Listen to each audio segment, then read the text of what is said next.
मुर्दाबाद मुर्दाबाद पाकिस्तान मुर्दाबाद मुर्दाबाद मुर्दाबाद पाकिस्तान मुर्दाबाद मुर्दाबाद मुर्दाबाद हिंदुस्तान जिंदाबाद जिंदाबाद जिंदाबाद हिंदुस्तान जिंदाबाद जिंदाबाद जिंदाबाद हिंदुस्तान जिंदाबाद जिंदाबाद जिंदाबाद हिंदुस्तान जिंदाबाद जिंदाबाद जिंदाबाद एक धक्का और दो पाकिस्तान तोड़ दो एक धक्का और दो पाकिस्तान तोड़ दो एक धक्का और दो पाकिस्तान तोड़ दो एक धक्का और दो पाकिस्तान तोड़ दो एक धक्का और दो पाकिस्तान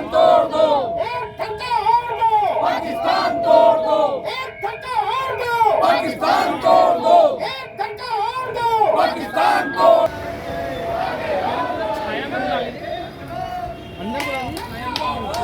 एक धक्का और दो पाकिस्तान तोड़ एक धक्का और दो पाकिस्तान तोड़ दो एक धक्का और दो पाकिस्तान तोड़ दो एक धक्का और दो पाकिस्तान तोड़ दो एक धक्का और दो पाकिस्तान तोड़ दो एक धक्का और दो पाकिस्तान तोड़ दो शांत बंद कर दो उसको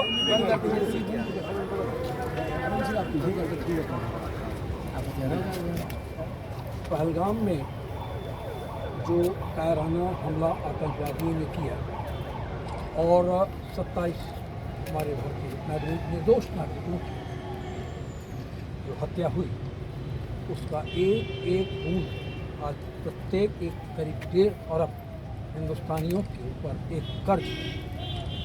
और आज संवेद स्वर है हर भारतीय का अंतर्मन यह पुकार कर कह रहा है कि अब पाकिस्तान की हरकतें बर्दाश्त के बाहर हैं और उन्हें सबक अब घर में घुसकर सिखाना पड़ेगा, जैसे इजराइल अपने विरोधियों के और अपने नागरिकों की हत्यारों के साथ करता है। छोटा सा देश है इजराइल। तो आज हम लोगों ने श्रद्धेय प्रधानमंत्री जो एक दृढ़ निश्चय किए हैं उनको बल देने के लिए कि आम नागरिक, पत्रकार समुदाय, अधिवक्ता समुदाय, व्यापारी समुदाय, चिकित्सक समुदाय और आपका प्रशासनिक संवर्ग, हर व्यक्ति यह चाहता है कि इस बार एक निर्णायक दौर में पहुंचकर हम लोग और जो पीओके की लड़ाई है हम उसे अपने प्यारे हिंदुस्तान में मिलाएं और इस रगड़े को परमानेंट खत्म दे। प्रधानमंत्री जी, भारत सरकार नई दिल्ली द्वारा जिला प्रशासन गोरखपुर उत्तर प्रदेश, विषय पाक पर निर्णायक प्रहार की आवश्यकता। महोदय, पूरे गोरखपुर के समस्त जितने भी प्रमुख संगठन है, सब पदाधिकारी और सदस्य इस समय आपके साथ मौजूद हैं और ये पत्रकारों की, पूरे मंडल के पत्रकारों की एक संवेद स्वर है कि यह ज्ञापन, इसमें अधिवक्ता भी हैं, कि यह ज्ञापन माननीय प्रधानमंत्री तक पहुँचे और हमारे आक्रोश की टिप्पणी के साथ पहुँचे। मैं ये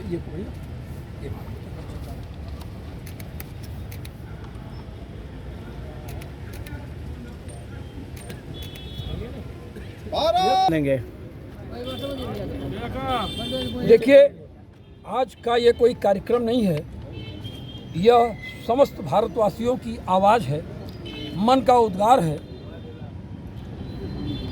आज आप किसी भी भारतीय से, वो किसी भी धर्म, संप्रदाय, जाति, बिरादरी का हो, आप पूछें तो उसका एक ही जवाब होगा, पाकिस्तान में घुसो, उसे मारो, उसे उसकी हद और हैसियत दिखाओ और उसको एहसास कराओ कि तुमने कहाँ हाथ डाला है। बर्दाश्त की सीमा होती है, बर्दाश्त की सीमा पार हो गई है।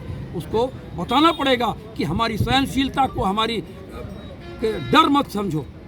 हम बड़े भाई की हैसियत से तुम्हें माफ़ करते रहे तो तुमने उसको अपनी आदत बना लिया। तो जैसे एक दुष्ट बालक को समझाने के लिए दंड का प्रहार किया जाता है, उसी प्रकार अब हम सारी भावनाएं अपनी प्रधानमंत्री जी को दे रहे हैं कि वो निर्णायक युद्ध की घड़ी में इसको ले आएं और उसे ऐसा सबक दें कि भविष्य में फिर कभी वो इस तरह का दुस्साहस न कर सके। भारतीयों के एक एक बूंद खून की कीमत वसूलनी होगी। सुभाष चंद्र बोस ने कहा था कि हमको एक बूंद खून दो और हम तुम्हें आज़ादी देंगे, और आज उसी आज़ाद देश में भारतीयों का खून इस प्रकार निरर्थक बहेगा, यह बर्दाश्त के बाहर है। इसलिए पाकिस्तानियों को इसका भरपूर खामियाजा उठाना पड़ेगा।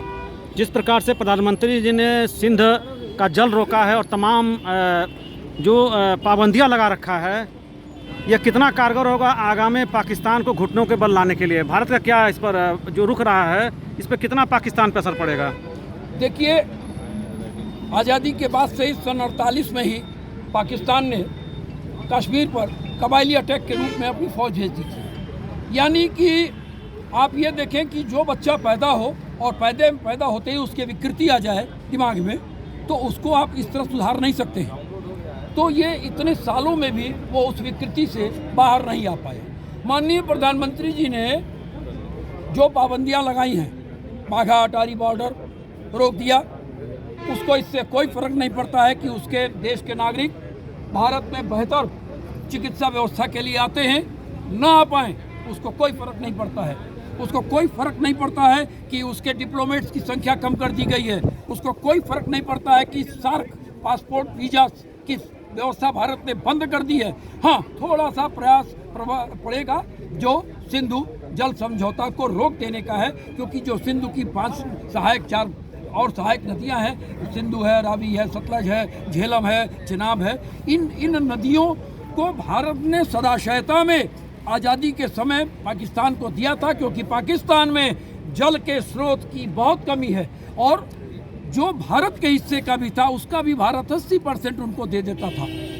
ये भारत की सदाशयता थी। भारत ने हमेशा बड़े भाई होने का अपना रुतबा कायम रखा और वो स्नेह भी दिया। लेकिन एक उदंड बालक को अब कृष्ण ने भी ये अपने बुआ के लड़के शिशुपाल की 100 गलतियों को माफ़ किया था और 100 गलती होने के बाद उसका सर कलम किया था। उसी प्रकार अब निर्णायक दौर की वार्ता नहीं, संघर्ष होगा